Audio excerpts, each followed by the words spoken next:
and welcome back to another episode of Roleplay Chat. I know I've been offline for a little while, so I wanted to say hello and thank you for those of you who, are still patiently waiting or who have been patiently waiting. So Roleplay Chat is indeed back, and we're going to kick off Season 7 with an awesome episode. I've got Bodhi from Homie and the Dude here to talk to me all about world building and the amazing Kickstarter that him and his team are leading, called the Scorched Basin, which is currently live on Kickstarter and will be live on Kickstarter until I think it's about the end of first week of October. So you still have lots of time to go check it out and bag it. Before we get into today's episode, though, I wanted to give you all a little bit of kind of some housekeeping updates for the show. So, of course, Roleplay Chat continues to evolve, and the podcast is something that I want to continue creating for all of those listening to the podcast and who enjoy listening to the guests and things that we talk about on the show. But I will admit that it takes a lot of my energy to do the podcast. So I've decided that Roleplay Chat's cadence of release is going to be modified slightly. It used to be something that came out consistently every 2 weeks, and I don't think that that's something that I'm going to be able to continue doing, at least not, consistently for an entire year. So Season 7 is going to be a little bit of a bizarre season where the podcast will release at least once a month. I'll try to do it maybe a little bit more frequently than that. There might be a couple of episodes that come out, a few weeks apart, but I think all I can really commit to, or promise to anyway, is one episode per month. The episodes will still be of the same quality as before, same duration, maybe a little bit longer, and yeah, with all kinds of awesome and cool guests joining me on the show. Another update that I wanted to provide you all is on the Indie Showcase segment. So as much as I loved doing the Indie Showcase segment, I'm not going to be able to have that return for Season 7. Again, this is a level of effort thing. I don't have enough spare time, unfortunately, currently, to be able to maintain delivering on the Indie Showcase or Indie Spotlight. What we're going to do instead on Roleplay Chat is I'm going to have more indie game designers on the show. I'm going to do my best that my guests be individuals who have something that they can talk about on the show in addition to the main topic. So it's going to kind of be a less formal indie spotlight or indie showcase. Last but not least, I wanted to announce to everybody that Roleplay Chat has become a publishing company. So not only is Roleplay Chat this awesome place where we can talk about games, but it's also a place where you can play games and buy games. So I've published or self-published my very first role-playing game called First Date Update. It's an awesome time. It's a comedic game. It's short. It's sweet. It's easy to run without any equipment or preparation, and is completely game masterless. So you can do it just with a handful of your friends around a living room or around a campfire or just around a table. So anyhow, the First Date Update is available on IPR and Composed Dreams Games websites, as well as a variety of different vendor stalls and booths that you'll see at your favorite gaming conventions. So I encourage you to go check out First Date Update if you see it at the Indie Press Revolution booth, or if you see it at a Composed Dreams Games booth when you go to your next big gaming con. Outside of that, I have a couple of other games in the works, and I'm looking to continue and explore and have fun making games alongside making content. So anyway, stay tuned for more updates on that front. And that's kind of where, my other bit of energy for the role-playing game hobby has gone into, and that's kind of why I've had a little less time to do the podcast. So I'm trying to balance out, being an indie publisher alongside being a content creator, and that's why I have this new cadence for Season 7. So we're going to try it out. We're going to see how it works, and I hope that this works out as far as, all the various elements and kind of juggling all that stuff. Anyways, you know what? I've rambled long enough. Let's get right into the conversation with Bodhi, and let's hear a lot about world building.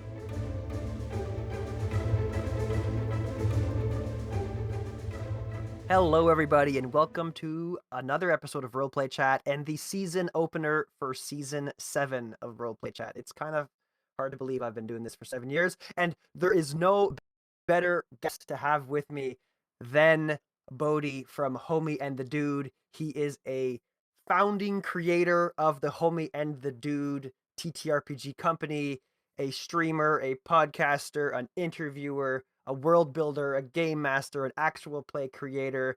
I don't even, I could probably go on for the whole hour of today's episode listing off the amazing things that Bodhi does with Homie and the Dude. But most importantly, right now, Bodhi is working on a fantastic project that is live on Kickstarter, the Scorched Basin, and he's here today to talk to me about world building. Bodhi, welcome back to Roleplay Chat. Dude, thank you for having me back. What an intro, man. Wow, that list, sometimes I don't remember the list and it feels good to hear it back sometimes. Thank you, dude. I super appreciate that. Yeah. My And pleasure.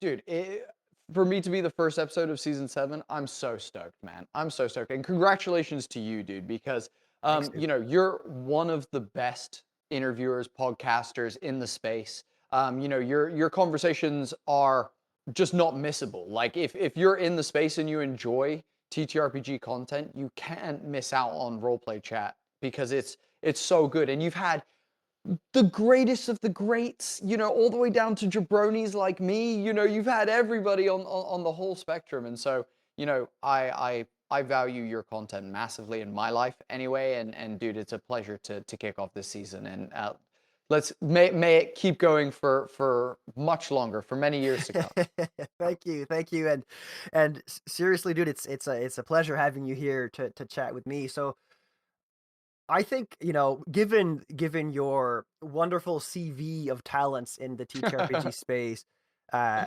I don't think there's a better person really to be talking to me about world building today. World building is really something that I think you guys do wonderfully over at Homie and the Dude, and you are the kernel of that world building. So I'd love to pick your brain.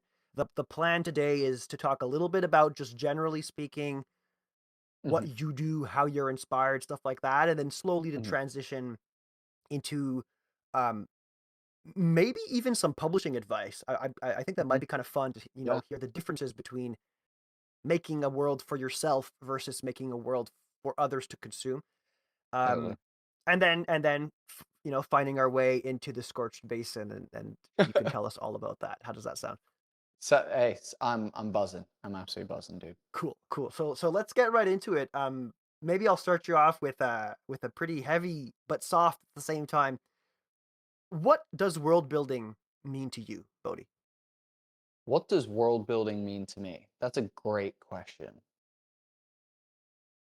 Oh, wow. What always with the zingers, bro. That's a banger. That's a banger. So, I know okay, it can, you so can go in a lot of directions, but pick the one you feel most comfortable with, because it can mean a lot of things to a lot of different people. It could even mean multiple things to the same person. So, I'm not trying to totally. put you on the spot. Yeah. Do you know what I think? I think honestly, so many people, like there's so many different ways to world build and so many different types of world building and so many different like levels of depth to world building as well. Like I feel like you can have a super shallow world in terms of like the layers of things going on, the intricacies, the machinations of Mhm. whatever it is. And it can still be epic. It can still be amazing and just as interesting as a world that is, 12, 15 layers deep of, pantheons of gods and, different cultures. It can be, the whole spectrum. And I think there's no bad, that's not true. There is bad world building. And Harry Potter is a good example of bad world building. But there's ways where you can do it in different ways and it can still be really, really good. So for me, though, for me, what world building is, two things that primarily for me. First one is when I world build, I feel like my superpower when it comes to writing and world building is pulling on 27 years of absorbing content and loving film, loving television, loving theater, loving, anime, manga, comics, books, whatever. And my whole life, I've just been consuming and consuming and consuming and trying to just learn different things, And so I really try and combine things. I really try and mash things together and pull on those things. And I love, Picasso has a quote that great artists copy, they don't steal. And things like that. And Brenly Mulligan has a great one that's, a GM is only as good as the obscure references that they make. Mm-hmm. Those are, fantastic quotes in my life that I really try and like live by, of like, I love, tipping my cap to someone or to something, and pulling that into my world and making those references. And if people, know them, they might spot them, they might not. For those people who got Wandering Tavern, did anyone notice that his weights that he wears on his wrists are based on Rock Lee's weights from Naruto, but it's also combined with Blue Eye Samurai's weights from the latest TV show that came out there, that they can be combined into a larger weapon. So, I love to pull on different things when I'm world building. So that's the first one. The second one is continuity. In my homie and the dude team, Emily, my writing partner, is the big thinker. She's the ideas like crazy, like, oh my God, what if it's a dragon that's eating the universe and that's the world?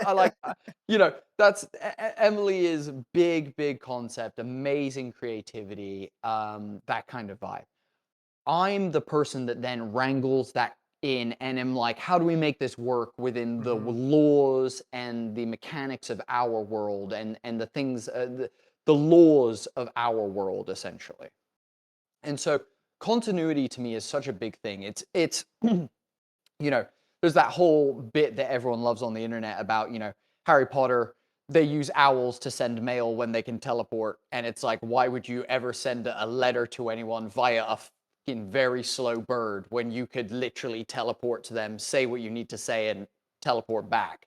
Yeah, So, yeah, yeah, yeah. it's things like that that break continuity for me, that I start picking holes and being like, well, anything's now possible, because if we're doing this, then it's like there's no laws here, nothing is off the table anymore. And so I love worlds where there's deep continuity and like everything functions and makes sense within itself, and this happens because of this and this happens because of that and that makes sense because of this, and blah blah blah blah blah. And that's, to me, how I see world building. Is I often go like, cool, if I have a concept of, for example, in a desert world where water might be a resource that is sparse, I'm like, Mm-hmm. cool, how are people living here then? If water is sparse and most beings need water to exist, if we're going through the traditional roots of existence, then how are they living? What are the methods that they're living? How are they getting water? Where is the small amount of water that is here, that resource that is here?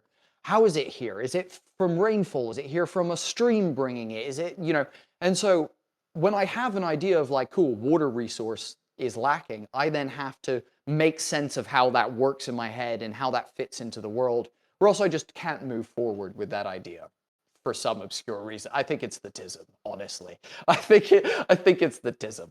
But it's one of those that I just like it to have lots of continuity. It's why I love works like Brandon Sanderson's Cosmere content, because the level of connectivity, the level of continuity that's happening, not just in one universe that he has, but multiple, and then connecting them, is like unfathomable levels of Mm-hmm. outlining and concepting and lore writing that you have to do, that is stunning to me. So I love that kind of stuff. I'm a big fan of that type of world building. So that's what it means to Very me, I cool. think. Very cool. Yeah, and it's really, I appreciate how you say that your world building, I feel like all world building must start from a source of inspiration, right? And Mhm. it's almost like that's the point of world building. You create a world so that other people could enjoy it, and the people creating all of this source content, I can't help but imagine that that's their intention as well, right? The best worlds are the worlds that have the continuity that you're explaining, but also just enough space to respect the intelligence of the consumers consuming it, to create their own material within it. And that's what really makes a space fun to play in, to live in, to consume media in, like, all of that stuff. Yeah. If the video you're watching or the movie you're watching just spits everything out at you as if you're a 5-year-old, you're not Mhm. going to have fun coming up with oh, who's that character off in the background, or what's the real backstory of that tree in the desert? Like, they don't even talk about it, but I noticed it. I'm a smart consumer. I noticed that tree in the background, and I'd love to figure out how it's connected and why it exists, given the continuity and the kind of the rules that were kind of Hmm. laid out in the world building. So, and I I mean, agree. Mad Max is a wonderful example of that kind of world building. You know, the Yeah, most recent films, especially, I feel like do such a good job of just sparking imagination. So yeah. I echo and agree 100% with what you're saying there, Bodhi. Totally. Dude, I couldn't agree with you more. I think you said exactly the right stuff of, you don't need to be force-fed things.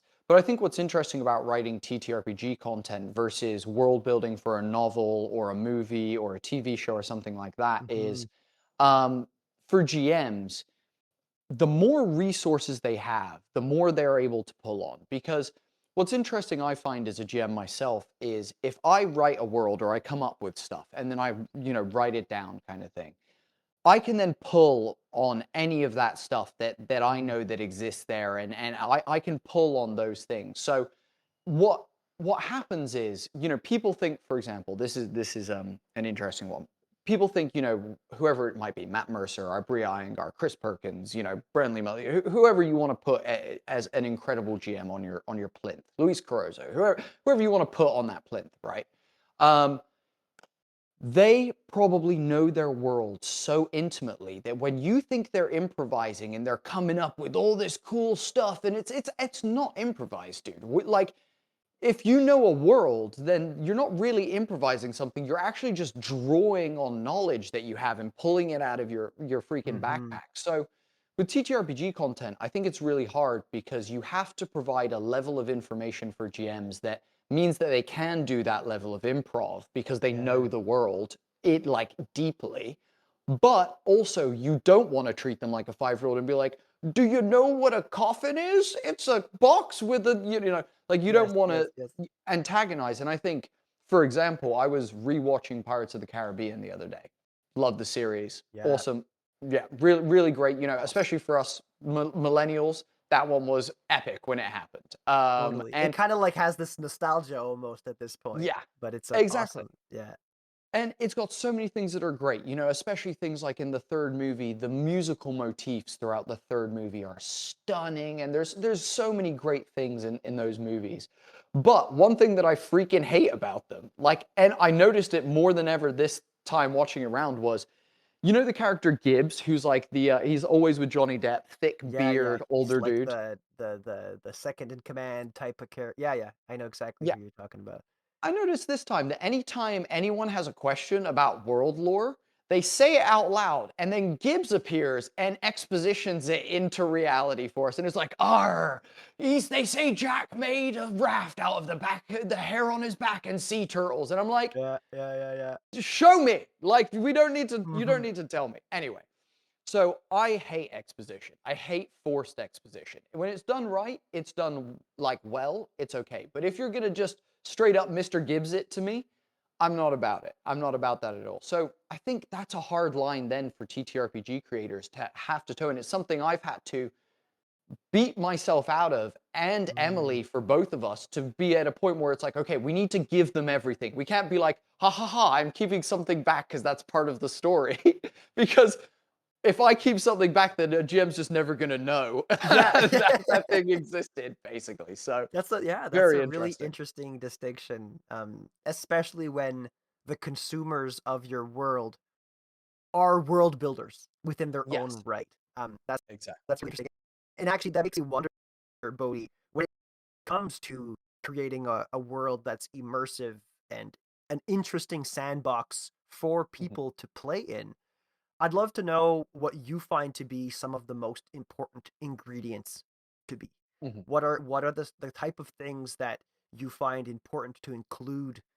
And of course, there's a lot of things, but if you could think Yeah. of some of the things maybe your favorite things to include, or the things you think are the most important when it comes to really encouraging that exploration and that making it their own. What are the seeds of that in your mind? That's a great, great question. I think for me, it comes to style and it comes to what you're trying to create. I think that's the other thing is the scale of what you're making. Are you making a world? Because if you're making a world, you are in for a long ass day. That's going to take you a long ass time because each, like our real world, every country has a unique language in most cases, has unique foods, unique traditions and Mhm. cultures, unique like ways of like actually just like interacting with one another, physical mannerisms, then like not to mention then we talk about, race, species, or however you want to present it in TTRPG terms, it becomes this thing that the bigger you make something, the more shit you have to funnel into it. Because if it's all the same and it's Yeah, big, yeah, yeah. that's boring. That sucks. No one wants to play in a world that is the same across 4 continents. That's super, super boring. So I think to me, it's about working out one, what is your objective? What are we trying to build? Are you doing a town like in Stranger Things? For the first 2 or 3 seasons, we were locked into whatever Yeah. the town it's set in. However, in season 4 and 5, or season 4, we then start going to Russia and out and to Utah and like like I think they go out to like Vegas area or Nevada. It's they do start really spreading out, and it's like cool. But we had 3 seasons of world building in Hawkins. Yeah, to really cement the Yeah, the the rules, the lore. continuity, the lore.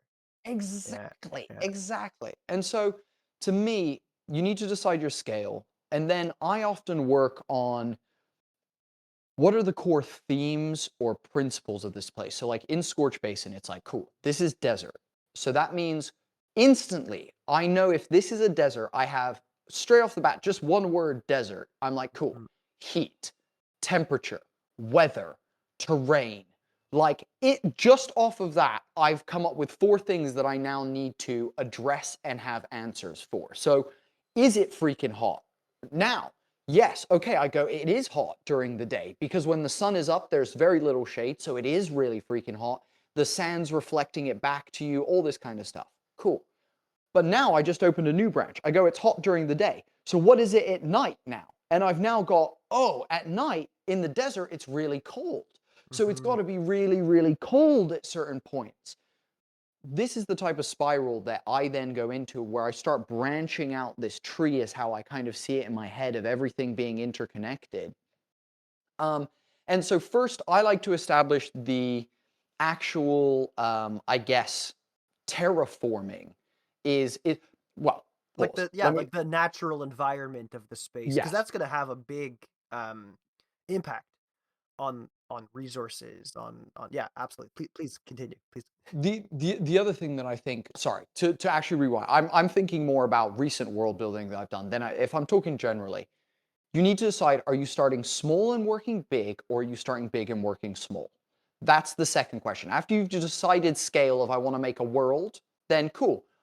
Are we starting big with how this world came into existence? Which means you need to decide typically on a pantheon of some sorts, if there's going to be Mhm. gods, or whether it's the science behind how the world came to existence, so like a Big Bang kind of situation.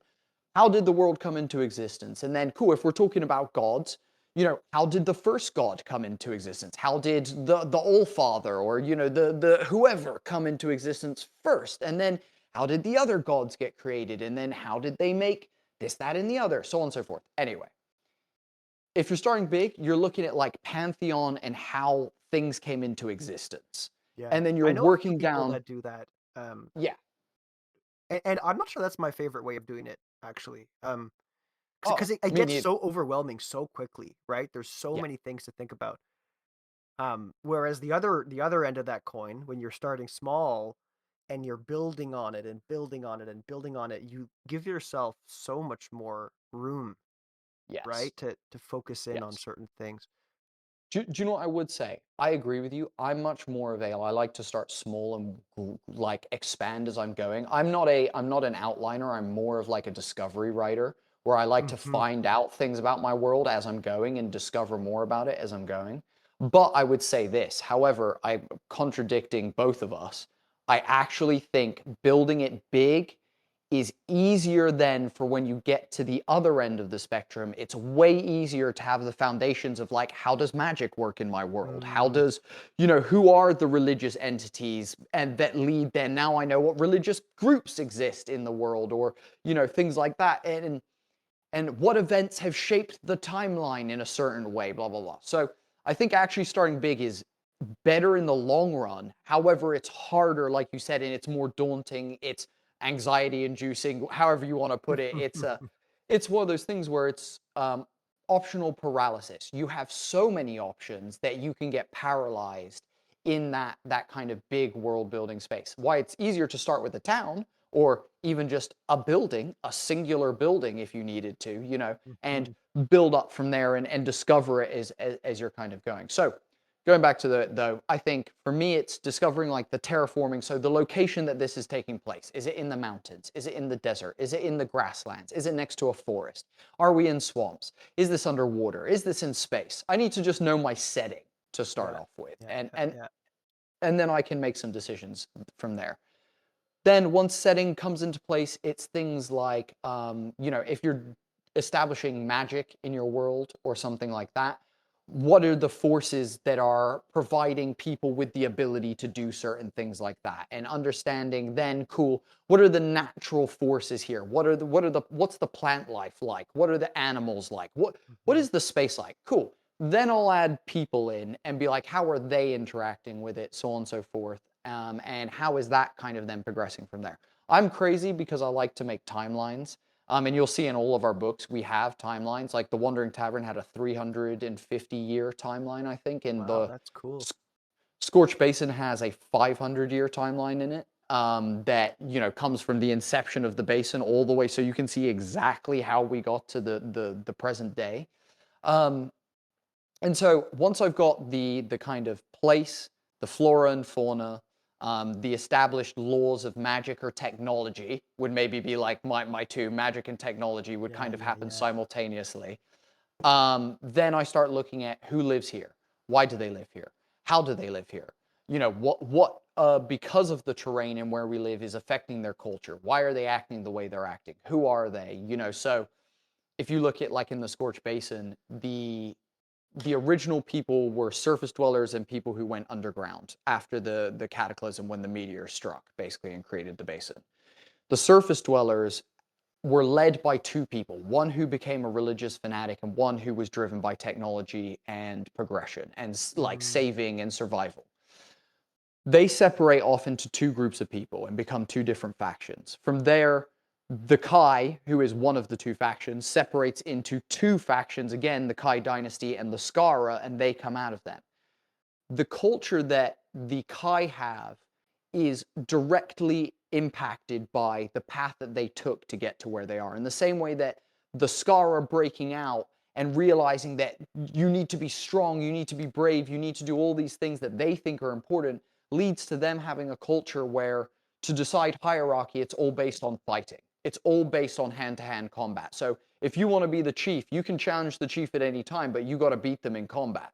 And mm, that's how their progression came from a rebellion where they needed to fight back against their oppressors, be strong, be brave, be courageous, and then go out into a basin where they didn't know if they were going to survive. Again, brave, strong, courageous, and that just fueled their entire like existence from there onwards. And so that's the stuff I like putting into place. It's a slow burn, but I build the pieces as I go and I start understanding the world as I start understanding what is the place I want to get to, where have I come from, and bridging that gap yeah, basically. that sounds super fun, man.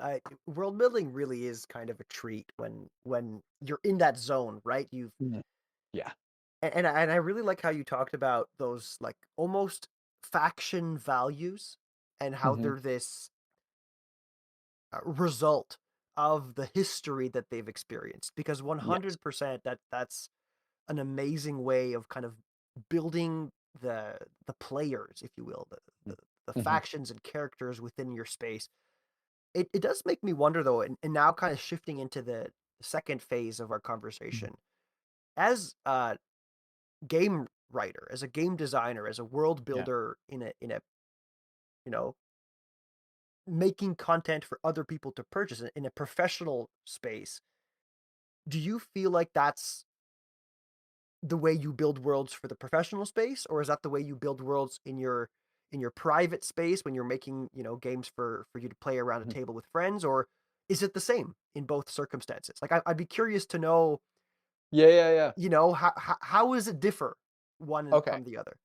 So I think this comes down to a differentiating between me as a GM versus me as a publisher slash writer slash content creator. Mm-hmm. Bodhi, the content creator, knows what I, as a GM, if I purchased a supplement, would be expecting in that book and what I would want to get out of a product that I purchase, Mm-hmm. typically a TTRPG book. Um, and so I try to provide GMs, like I said, with as much as I feasibly can for them to be able to run this in the, and they could take all of it and run it word for word verbatim, or take one page out of the book and run that little bit in their world, and I've achieved what I wanted to achieve. It doesn't Mm-hmm. matter which end of Mm-hmm. the spectrum you sit on. I've achieved what I was looking for. And there's certain considerations when I write and world build for content or for publishing, that are super different. Of like, I need to make this more fleshed out. I need to have an answer so that if someone scrutinizes me publicly, I have an answer for their question based on the world that we've built for that place. And if I don't have an answer for that question, then I graciously bow my head and say, you bested me, and I shall be adding it to the book promptly. And that's the beauty of playtesting. That's the beauty of, doing that kind of stuff. But I'm also the type of person that likes to come in and give people as much as feasibly possible. Um, so I'm super anal about continuity when it comes to my books. I'm super anal about making sure that, everything is linking. And, again, in the Scorched Basin, the Doflok can speak and understand 6 different emotional rhythms with a 7th secret rhythm. The Unsettled can see 6 different auras when they're in the current, and that tells them the emotional state of beings. The Riders have 6 different gears that they can progress through in their speed state. The Skara have 6 different progression steps to their Skara unique style. The Kai have 6 different social ilk rankings. So I'm just so anal about continuity that when I want it to all make sense, I want everything to link, I want GMs to be able to do that, because my favorite moments as a GM when I'm playing are when I get to pull on something that happened either earlier in the campaign or a bit of world building that my players either maybe missed or considered but then left or something like that. And being able to pull that back out and be like, recently I had a game where one of my players, Matt, was like, oh yes, my dad was the person who got me into playing virtual reality games. Their character was someone who operated in the virtual reality space. I was like, that's awesome. We get to the end of the season and they're interacting. They've been pulled into this machine and they're like in this VR space. They're interacting with this person and they're like, my dad's been missing for years. He went into the VR game and disappeared. Matt had forgotten that he gave me that piece of lore. At the end of the scene, this person who's been helping them in the VR space is suddenly like, I love you. Like, hey, I just want you to know, like, I'm so glad I got to see you one last time. And like, has this emotional moment as a father with their child who's known the whole time that this is their child, and their child hasn't realized, and they could have been Mm-hmm. having all these conversations. And it's just, that's the shit I love pulling on. That's the stuff I love pulling on. And so me, I want to give GMs that. When I play at home, when I play like my games at home, I started as a planner GM. I started as the dude that's like, I need to have everything like planned, world built, all that kind of stuff. And now I've slid all the way to the other end and I'm a full pantser GM now. I'm fully like, I rock up with 2 lines of planning in like a like piece of paper, basically 2 sentences that are like, maybe do this, and if they get here, consider that, and that's basically it. So I like to now kind of world build as I'm going and establish stuff. And often, like so for example, there's a game called Ronin that is a Morkborg like offshoot, basically. Yeah, I feel like I've heard of this. Yeah, yeah, yeah. fantastic, absolutely sick system. I didn't use anything from their lore but their map. And I just built my own lore as our characters moved Cool. through their map. I just built my own lore around it and wanted to do like what I felt was right for the thing. So I'm very much like that. The only thing I will say is this: if I'm running what I call an arc, which is I know the plot in my head that I'm going to run these players through, regardless of, you know, the amazing choices that they're going to make that are probably going to derail my ideas and shift Mm. my plan and whatnot. I have an arc that I have in mind for them. You know, whether it's, you know, the virtual reality one I had was like, cool, you guys are going to be tasked with planning a virus in virtual reality. You're going to have to get to the place where the virtual reality is, get into the virtual reality, plant the virus, get out, and escape. That's our story, realistically. Mm-hmm. Regardless of what you do in that space, you know, it's the arc is pretty much going to fall somewhere on those kinds of lines. If I'm doing arc stuff, I don't need to plan much at all. I really, really don't need to plan much at all. I get my players to write me more. I get them to do like a rumor mill. I get them to just give me a little bit more info, and then I draw on that. And really like pull on those kinds of things. But if I'm doing a sandbox, I need to know the world. I need to know the setting, and I need to know a place. So at that point, I'll go into Shard Tabletop, which I still use and love religiously for their book system. And I will go in Shard Tabletop and I will write out typically the world, a little bit about the world's history, then some key locations that I think are likely to be hit. And then I typically write out a couple of NPCs that are likely to be interacted with, maybe like a vague plot hook, and typically then my intro monologue for the first session. And that's it, Nice. really. Yeah, yeah, So yeah, yeah. vastly different ends of the spectrum. Full 300-page book to let's rock up on the day and see what's crack-a-lacking, see what's Yeah, yeah, yeah, yeah. happening out here, you know, see what's going on kind of vibes. That's really interesting. And it's funny, I feel like we've gone through a very similar GM journey. Mhm, Because I also was the kind of game master who honestly I had fun planning my games. I mhm. had fun spending 3-4 hours ahead of time, sometimes more than that, getting the game ready. And the more I've pared that figure down, the more I've realized that having all that preparation was actually hindering me to react to the things that were valuable to my players.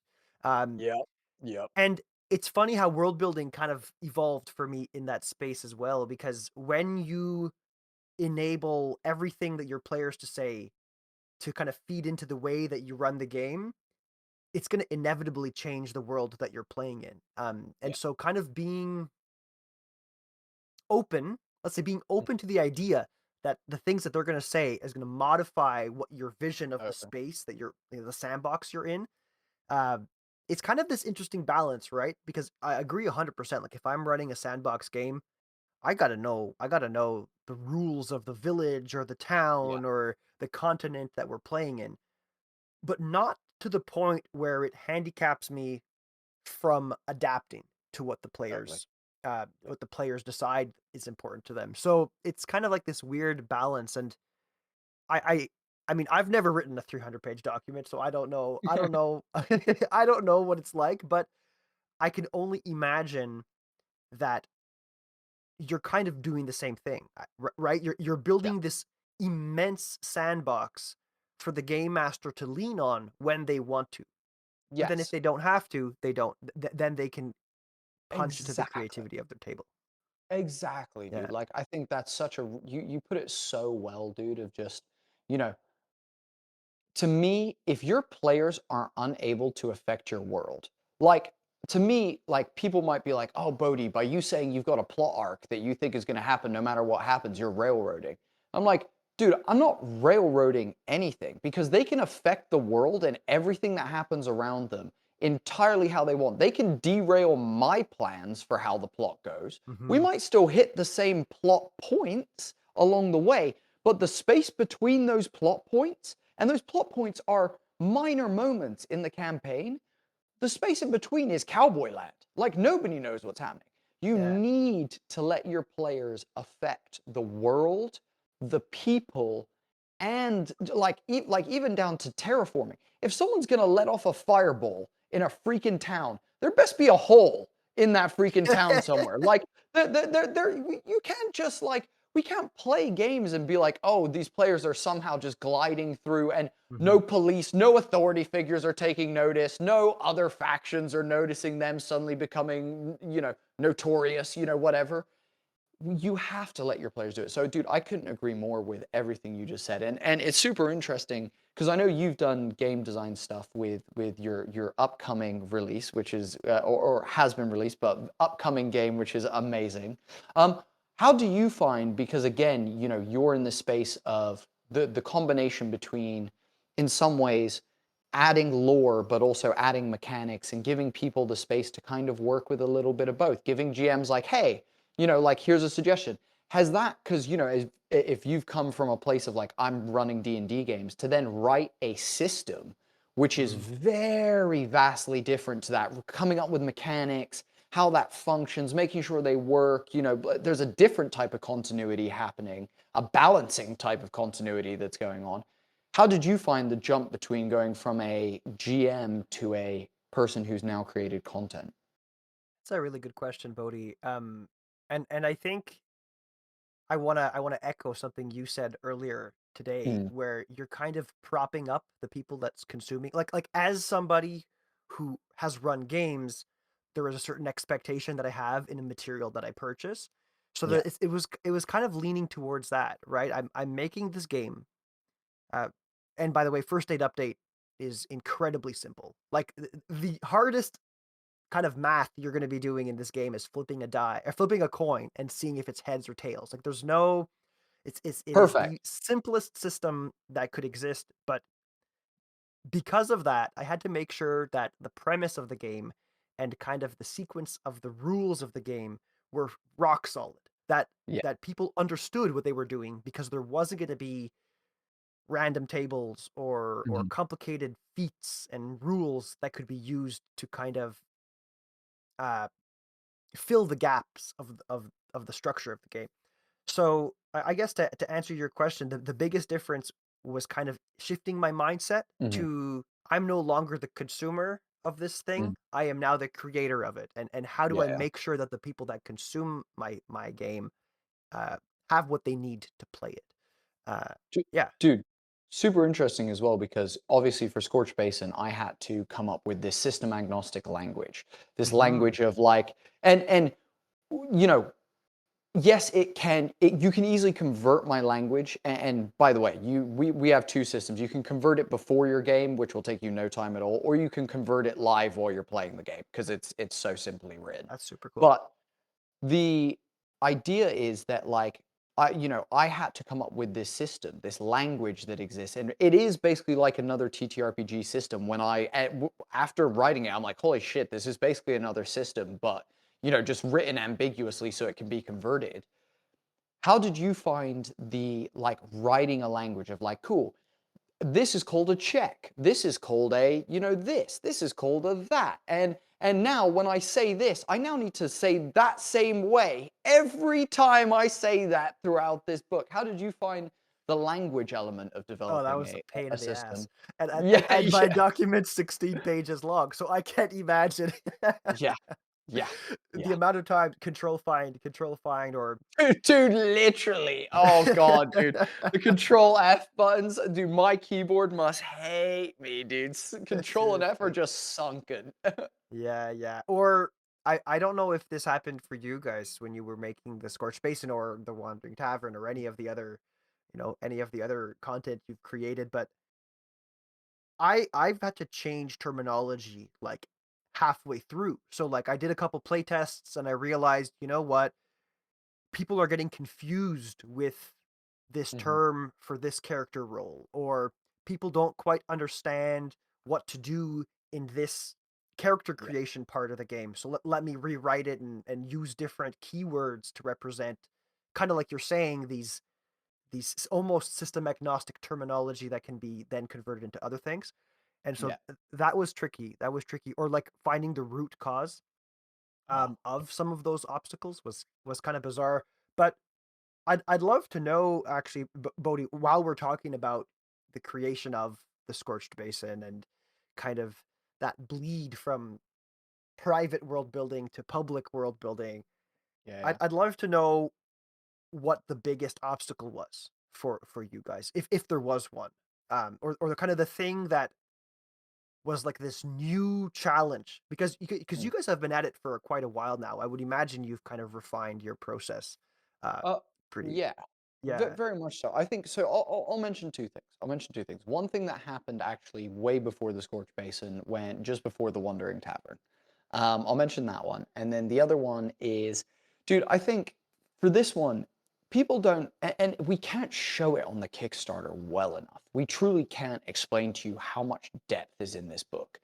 Like, there's so much depth down to, we have recipes that you can cook that are culturally accurate to wherever that recipe is, whatever faction that recipe belongs to. We have, stories. There's a plot running through the whole book that you can read in note form, that if you like piece together, you get this epic tale of someone who Mm. came to the basin and the journey that they had in the basin. We've also then turned that whole story into plot hooks for players. So there's actually like a king's journey, as we call it, all the way through the basin that you can follow through different plot hooks and things like that. And, dude, there's so much depth in this that I think the biggest hurdle was us trying to cram as much in as we did in the time frame that we have. But in the same breath, it was possibly one of our biggest mistakes, was trying to cram so much in. Just meant that we have had to put so much time into the writing, so much time into it. Dude, Mm. we're so we have, we're one chapter away from being done editing. We're about halfway through with layout, and we're about a third of the way through with art. So the scope of this project was redonkulous. And, Mhm. it was me and Emily being like, oh, I had a week where I was like, I want to do languages. So I developed the sign language, the ASL sign language that I included in the book. I Super developed the cool, by more the way. That's Thank you, super. dude. Accessibility, dude. We need to be spreading more of it. And if I can teach people some sign language in a fun, comfortable space, and they don't even know they're learning it, then that's kind of sick, And Yeah. my Yeah. who knows when they might be able to use that in their life, So, and talking about continuity, I chose ASL because it's a one-handed sign language. Because the people that speak the language do their magic by touching things. So if I'm fighting you or I'm dealing with something, I need to be able to do magic with one hand and talk with my other hand. Mm. One-handed sign language, continuity, Super running cool. straight back through.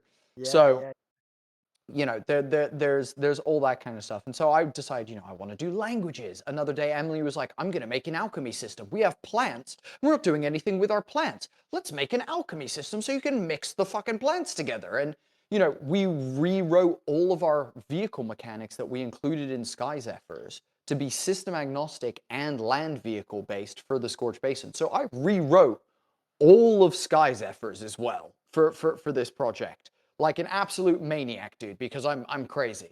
And so the biggest hurdle was our own desire to make this incredible. Almost ended up biting us in the ass, basically, would be the Yeah. biggest hurdle with this one.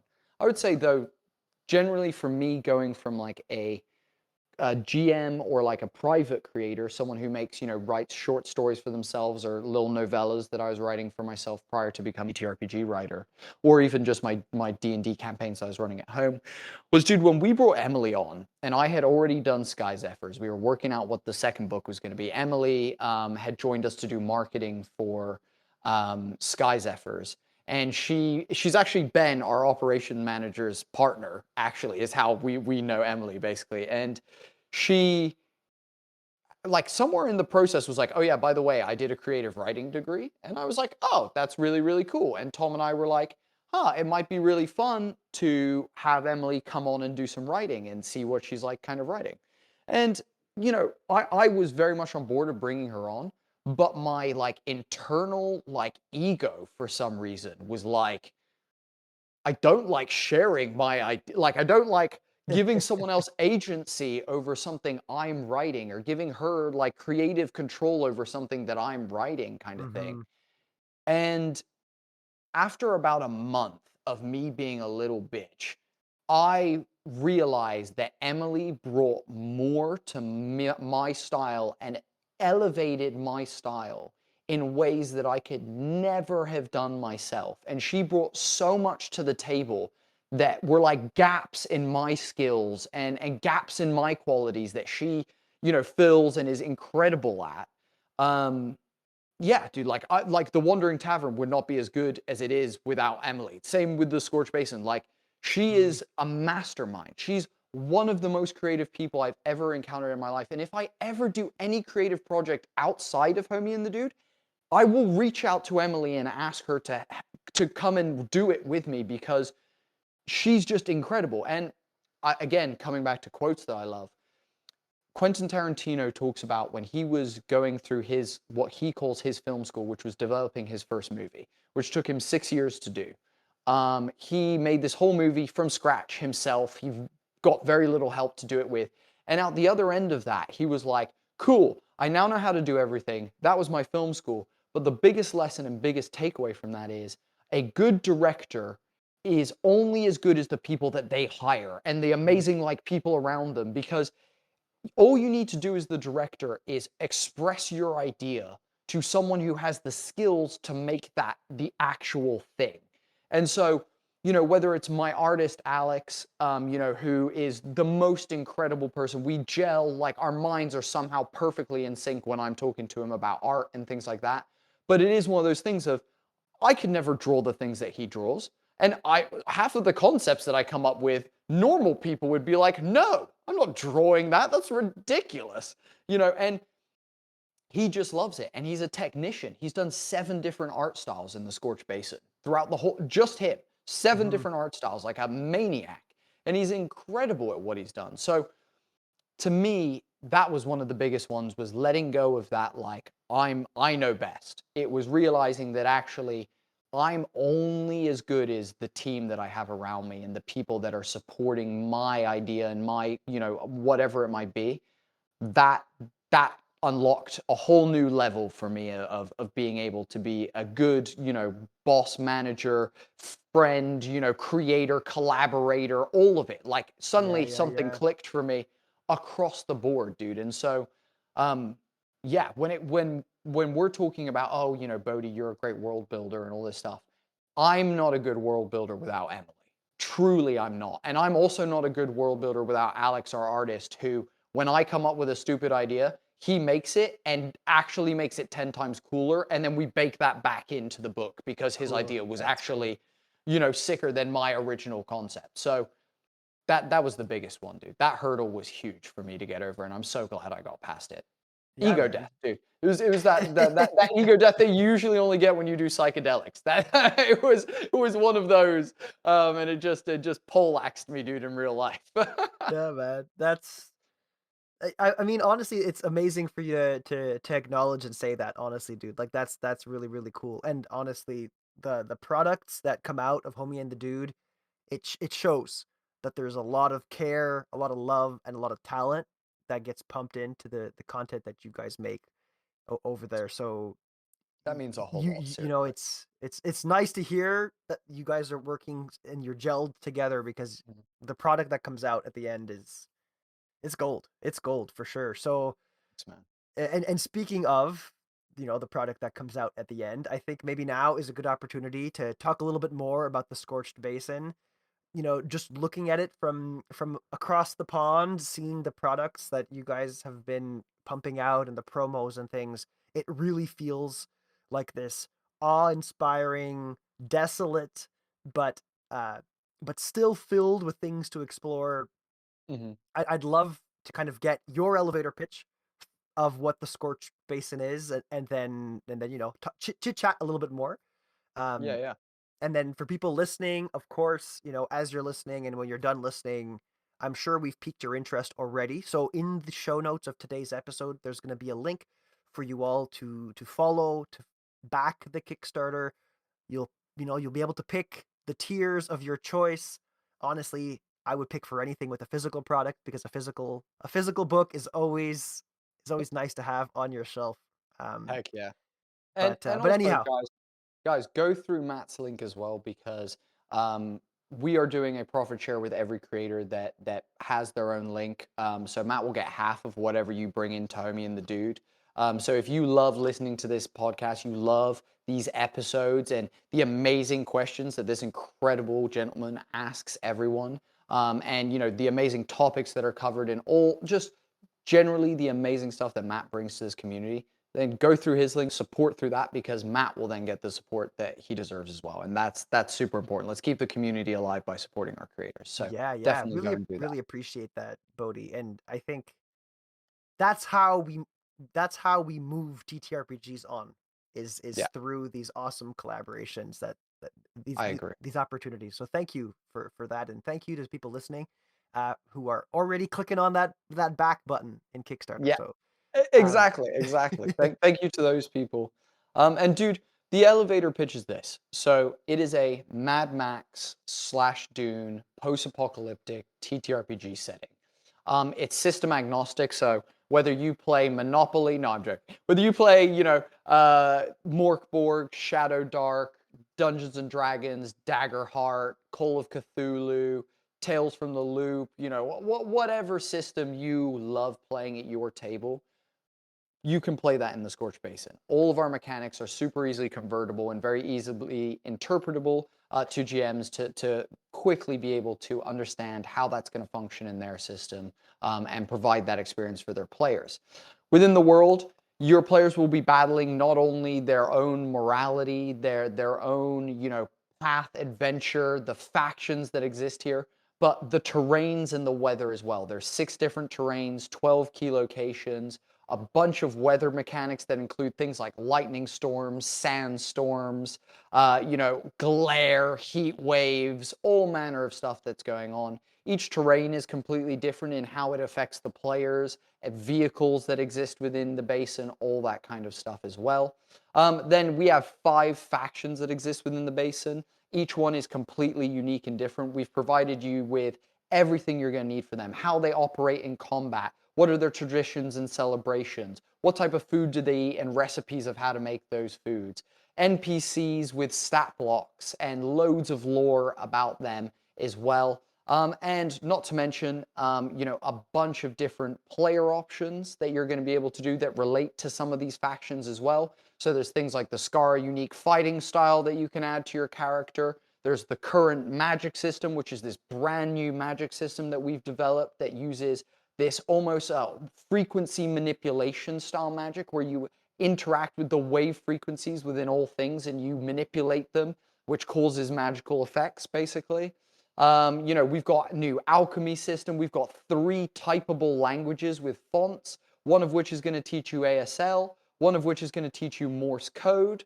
And honestly, this is the thing that I'm most proud of. We've got incredible vehicles in this system. We've got land vehicle mechanics that you can apply to your table. We've got, again, all the standard stuff. You're going to find 40 or so items, a butt ton of creatures, a bunch of plants. All the usual stuff that you'll find in a TTRPG book is going to be there as well. But the final thing I'll mention as well is we've just tried to innovate and push this book a little bit further and try and develop what the TTRPG book is in the space. So we've got QR codes that run throughout the book where you'll be able to scan them and either find soundtrack, so music that relates to certain parts of the book, or you're going to be able to scan them next to NPCs and hear the incredible voices of creators like Matt and other people in the space who are doing VOs for us and creating so cool. awesome stuff like that. So all the characters and all the NPCs throughout the book have a vocal example for GMs to get you inspired with how you might voice that character and what kind of path you might go down, and all kind of good stuff like that. But honestly, it's the product I'm most proud of, dude. We put, a year of our lives into this and, so much deep creativity, so much like love. Each faction is so just rich and full of just color and life and just all the things that I mentioned that make people who they are, all the history, all the lore surrounding them, all the beliefs that they have. We've really tried to make it as expansive as possible, and obviously, as always with Homie and the Dude products, they're completely modular, so you can take anything from this book, pull it out and use it in your own game, and you won't even have to there's very little work to be done to bring that into your own game.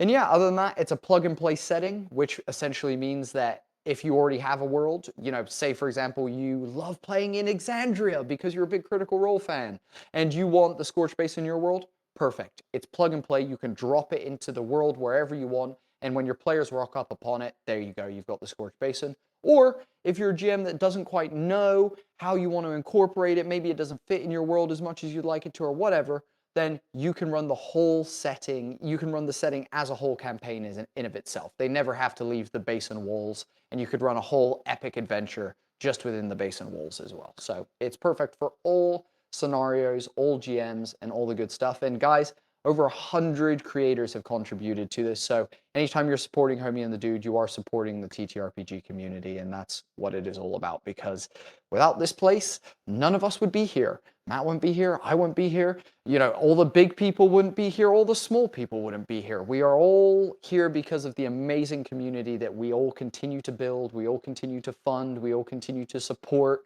and all that good stuff. So I think the final thing I'd say, Matt, is just thank you to everybody who takes the time to support TTRPGs, and anybody who clicks on our page, takes an interest in what we do, backs and supports, spreads it to a friend, sends it to their grandma, whatever it might be. We appreciate you massively, and I can't say that more from the bottom of my heart. We're a couple of jabronis from England, who are just trying to live out a dream, and anyone who cares about that means the world to us. So yeah. Yeah, man. Well, definitely. I think the people listening have a lot to see and learn from in the Scorched Basin. Just this wonderfully adaptable piece of material is something that I really think is absolutely incredible. This idea of taking a completely system agnostic approach is something that I wish more creators took, honestly, Mm. because as a game master, if I put my game master hat on, it's very rare that I'm going to run something from A to Z in the material that I'm obtaining. Totally. And I often run a lot of different types of games. I'll Mm. run a 10 candle game when I'm with my friends at the cottage and we want to get all spooked. I'm going to Yes. run short, 5 or 6 session Dungeons and Dragons game because that's the system that some of my friends know the best. And then, I'll have people that come over to play Fate Core or whatnot. And the Nice. idea of being able to have one source book that I can splice and dice and run each of those games in with different elements of, I love it. I absolutely love it. So the Scorched Dude, that Basin sounds means a like lot. the source book for me. And I hope the people listening hear a lot of good things there for them as well. And one other thing I'll add, Mhm. Bodhi, is definitely I think this call to action for the community is something that I honestly it's inspiring. The Mhm. things that you guys are doing at Homie and the Dude, being able to get the community involved in your creations is Mhm. really something that other creators I think should learn from. It's Mhm. how we as a community can come together and kind of stick it to these bigger companies that, for all we know, in 4 years from now are going to replace all of their creators with a computer. So Yeah. we have to band together, and who better to do that than you guys? Yeah. Quite literally a family of creators making a game, making a system, making a setting for people to explore in, and you're opening your doors for all of us to be kind of part of that family. So I Yeah. appreciate that, truly. So And if you don't like the setting, at least the cause. If you're listening, yeah, at least the cause is something worth supporting, in my opinion. So dude, please, that's super please kind. chime. I think two things as well. First of all, little fun teaser for your audience as well. If you do want to start writing stuff in system agnostic style, we're going to be releasing my system agnostic language with like a Oh, license, awesome. basically an open license for people to use it in their own products if they want to write stuff that's system agnostic as well. So we're going to be Super doing that cool. very soon as well. So that's awesome. And dude, yeah, the community is the lifeblood of this space. Without every single person at every single table, there's nothing here. And we're watching big content creators who we love just disappear off the face of the earth because they can't do this anymore because Mm. the YouTube algorithm isn't supporting them because the numbers are converting here or there, you know, whatever it might be. And dude, you know, we took a big gamble with this Kickstarter with the approach that we took. It's not been done before. And you know, it's paid off for a lot of amazing creators. You know, we've got out of the like 120 people, you know, we've got a large chunk of those who are, you know, doing awesome and whose audiences are really activated. But, you know, we want to ensure actually going forward that we can make sure that everybody who supports Homie and the Dude with promotions or working with us or collaborations or anything like that gets a chunk of the pie. So this is just the first step on our journey of refining how we're going to approach these Kickstarters and these products to ensure that Mm. we're giving back to the community in the best way possible. We're never going to stop our profit sharing ever with any creator. That will remain unanimously throughout our time at Homie and the Dude. Because we want every creator who puts effort into promoting or putting the word out there in the same way that we've put effort into product to get what they deserve from that effort. So we will never stop that, you know, and we will never stop doing it the way that we're doing it. So we're just going to evolve, can add Nice. more tools to the belt, more things that we can do to try and provide for the community and learn from how we kind of go and progress. And honestly, dude, it's been the biggest pleasure to see, you know, to see people that I have looked up to in my life, you know, content creators who are, you know, incredible at what they do, masters in the space, you know, like talking about, you know, yourself with podcasting, dude, like Jesus, you're one of the, you are one of the best in the TTRPG space. You know, you look at, you know, take any genre of the TTRPG content, whether it's like teaching GMs and you've got Mystic Arts at the moment, who's blowing up and is incredible. You gives such amazing advice and things like that. You know, Mm. you look at all these people who I look up to, D&D Shorts, who's been giving us incredibly wild combinations and interesting opinions for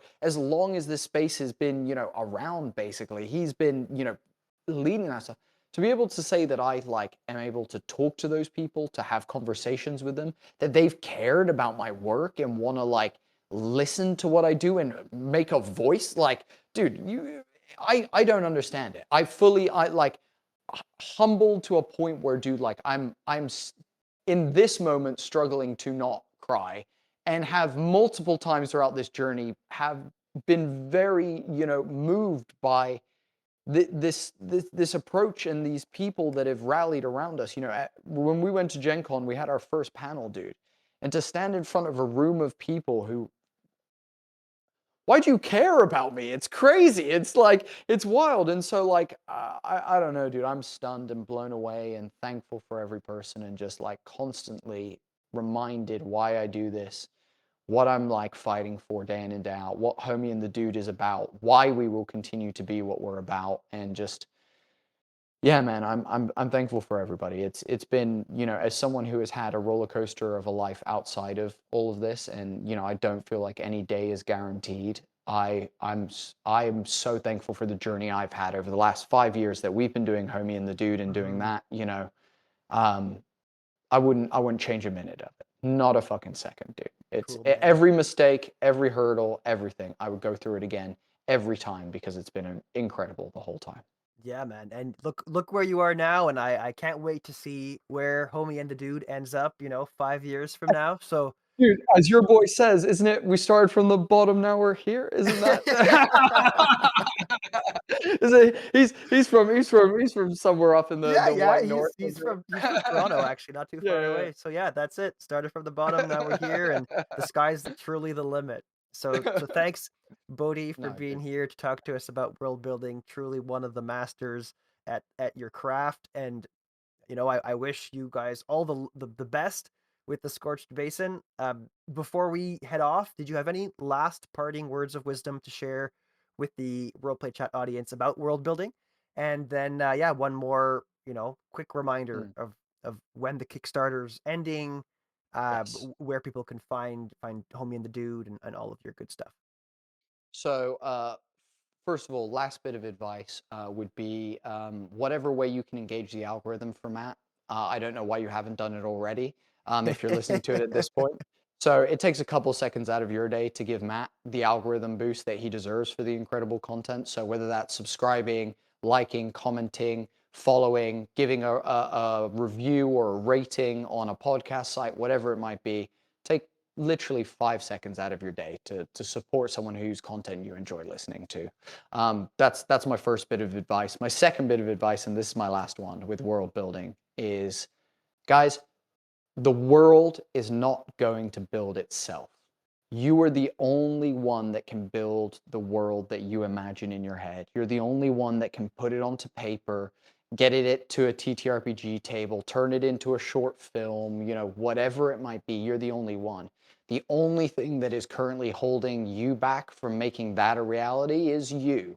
And so get out there, do it. You're going to suck when you start. You're going to be terrible at it. Trust me, so was I. So was everybody. You are going to suck, and it's a steep learning curve. You're going to continue getting better at it. You're going to work on it. And I promise you, your first world, when you look back on your first world, and I look back on the Sky Realm, my first ever world, I look back on it fondly, and I look back at how naive I was. I look back at how uneducated I was in the space. I look back at all the decisions I made and all the good ones that I took forward and all the terrible ones that I never made again. And that's what it's about. So take the leap, take the jump, grab the GM chair, grab the pen, grab the keyboard, pitch it to someone, whatever it might be. Do the thing, because it's just going to sit in your head otherwise. And terraforming shit in your mind is fun, but it's way funner when you can get it on paper or in front of you and actually hold it and see it. 100%. So yeah, that's my advice. Oh, find Scorched Basin on Kickstarter. It finishes on October 9th. Yeah, get in there. You can also get a limited edition metal poster with the all-in metal TTRPG community tier. And we're also, for the first time ever, doing dice. So if you want a very sick crystal-style dice set that is like odd shapes and not your standard kind of dice set, then that might also be another one to check out on the Kickstarter page. But other than that, yeah, appreciate it. Dude, awesome. Thank you for always being the freaking best host. And dude, Hey, I was super looking forward to this all week, dude. I've had a whack weekend and last couple of days, dude. And Tom and I were both super excited for this. He was super bummed that he had to miss it. But dude, I've been buzzing for this. So thank you for booking it in, dude, and being amazing. My pleasure. And yeah, no, happy to have you. I'll have you back any day of the week. And hell yeah. I think we're talking again next week for the Rising Tide. Yeah, yes. So I'll see you next week. Yeah, exactly.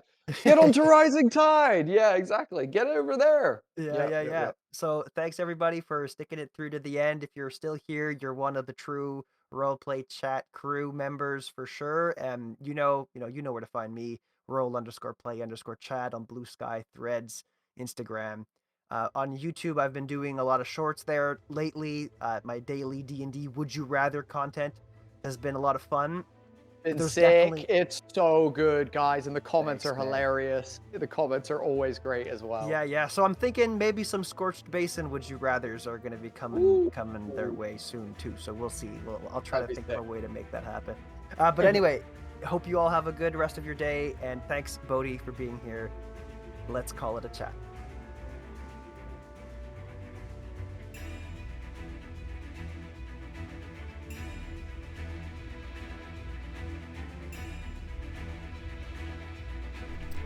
Thanks for making it all the way to the end of today's episode, friends. If you made it all the way here, you are one of the true MVPs of the Roleplay Chat audience.